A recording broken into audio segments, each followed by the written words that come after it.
Les sociétés contemporaines, dans l'ensemble, la modernité et la post-modernité, c'est jeunisme et néo-jeunisme, en tiennent plutôt pour l'innocence que pour l'innocence,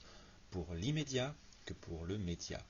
pour le sens courant dans sa fraîcheur présumée que pour l'étymologie dans sa profondeur, ses strates et son grand âge.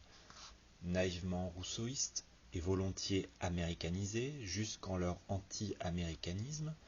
vaguement mais résolument freudiennes dans l'acception la plus grossièrement vulgatique du terme, elles ont toutes les indulgences pour l'enfance et pour la jeunesse qu'il s'agit avant tout de laisser s'exprimer et se passer, quelque dommage qu'il en coûte pour le silence, les oreilles, la raison, la tranquillité publique et privée et le bon état du mobilier domestique et urbain. L'essentiel est de ne brider personne, de ne laisser s'instaurer aucun complexe. Le complexe, voilà l'ennemi. De ne donner prise à aucune frustration, de n'attenter surtout à aucun soi-même et de rester fidèle à tous les naturels, ces valeurs suprêmes entre toutes. Il est entendu que la richesse des nations, c'est leur jeunesse,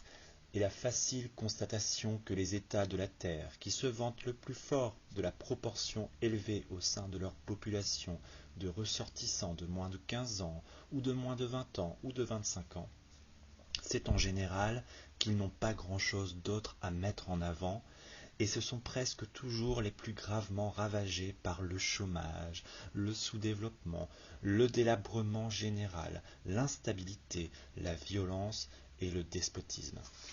Cette simple observation ne suffit pas à remettre en cause une opinion si bien assise et si conforme au mode de pensée dominant, si nécessaire à sa cohérence structurelle et si naturellement